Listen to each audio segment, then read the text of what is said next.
আজকে আমি মালদা জেলার হরিশ্চন্দ্রপুরে আসলাম, মিসকিনপুরে আসলাম।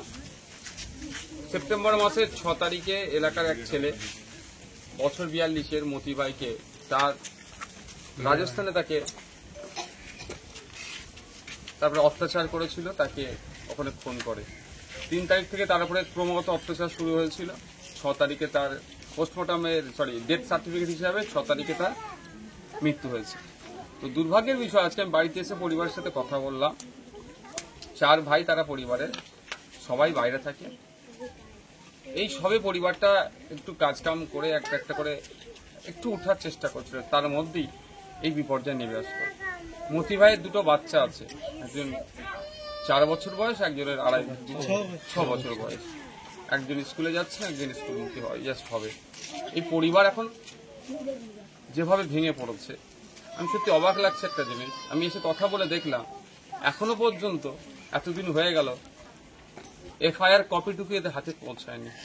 নিশ্চিতভাবে এরা এত কিছু বোঝে না, কিন্তু আমরা যারা দায়িত্বশীলতার পরিচয় দিই, আমরা যারা লেবার দপ্তর চালাচ্ছি, নতুন পরিযায়ী বোর্ড করলাম, তাদের ভূমিকা নিয়ে আমার প্রশ্ন থেকে যাচ্ছে। আমি তাদের কাছে জানতে চাইছি, পোস্টমর্টম রিপোর্টটা কোথায়? কজ অফ ডেথ যে সার্টিফিকেট, আমি যে ডেথ সার্টিফিকেটটা দেখলাম সেখানেও ভুল আছে। এই সংশোধন করে দেওয়ার দায়িত্বটা কাদের?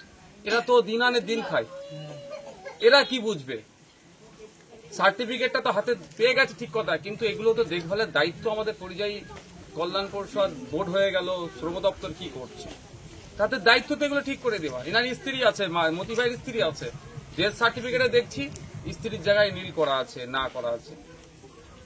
এই ডেথ সার্টিফিকেট ভবিষ্যতে এনার স্ত্রী আর কি কোনো কাজে লাগাতে পারবে? কি কারণে মারা গিয়েছে সেখানে উল্লেখ নাই। মানে এইগুলো যে গ্যাপগুলো আছে, এগুলো পূরণ করার দায়িত্ব যাদের, তারা কেন এগিয়ে আসছে না? গ্রামের মানুষ শহরে গিয়ে কাজ করে রুজি রুটি জীবিকা ধারণ করছিল।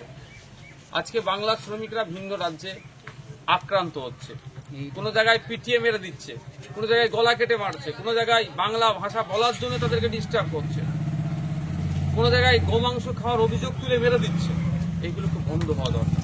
আমি আশা করবো আমার রাজ্য সরকারের কাছে, লেবার দপ্তরের কাছে, বিভিন্ন রাজ্য সরকারদের সাথে কথা বলে এগুলো সমাধান করবে।